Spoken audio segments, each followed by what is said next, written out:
It is a symbol of America and our very heritage. Francis Tavern here in New York City, where George Washington bid farewell to his troops at the end of the Revolutionary War in 1783. This is one of the reasons why Puerto Rican terrorists from the group the FALN bombed it 40 years ago today in 1975, killing 4 businessmen, and among them was a 33-year-old banker. His name was Frank Connor. Since the bombing, FALN members serving time for conspiracy and weapons charges have been pardoned, and no one has ever been convicted for the attack.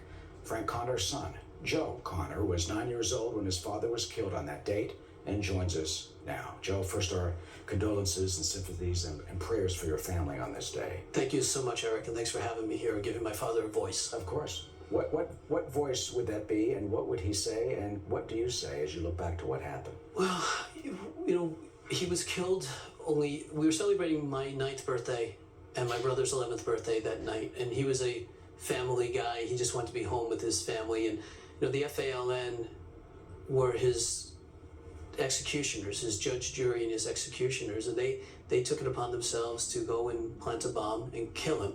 He was 33 years old. He was a New York City kid.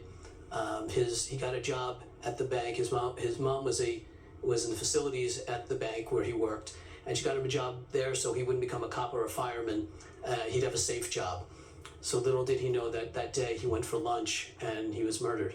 And not only him, but your cousin was also killed in the World Trade Center attack in 9/11. You were down at the World Trade Center. Have we learned enough in the last 40 years? No, I don't think we have. I mean, I see what's going on now. Several years after the FALN was arrested in Chicago and put in prison, they were given clemency by the Clinton administration and Eric Holder. After 9/11, it's hard to imagine that could ever happen again, but we're starting to see some of that happening now. You worry about that? I worry strongly about that. I think it only encourages terrorism. I think the release of the FALN encouraged terrorists all over the world. They stepped out of prison 2 years almost to the day before 9/11. And I think, not that they were connected necessarily, but I think that we're sending that message that terrorism will be tolerated by this country. In the old days, we didn't do that. We wouldn't negotiate with terrorism, and I see us falling back into that world again. You fight against that. The Clinton administration gave clemency to 16 members of the FALN, and that group was responsible for 120 bombings. Over 130 bombings in the U.S. between 1974 and 1983. And the message of that to you? Well, it was all for politics. Hillary Clinton was running for senator at the time. Al Gore was going to be running for president, and Eric Holder was the deputy attorney general who came up with the idea to offer clemency to these terrorists, and the idea was to ingratiate Hillary and Al Gore to the Puerto Rican community in New York. It's preposterous, but that's what happened, and they were released without requesting it. They didn't accept clemency for 30 days, and one of them, Oscar Lopez Rivera, still is in prison because he turned down his clemency in 1999. And one of the other major figures in the FALN, Willie Morales, Yes. who was the suspected bomb maker, very well known at the time, he fled to Cuba. He was arrested at one point. Yep. He escaped, fled to Cuba, where he is now. What should happen to the fugitives, and there's 70 of them who fled to Cuba? Hijackers, convicted murderers, convicted cop killers, they're there, and now we're reaching out to Cuba. Yep.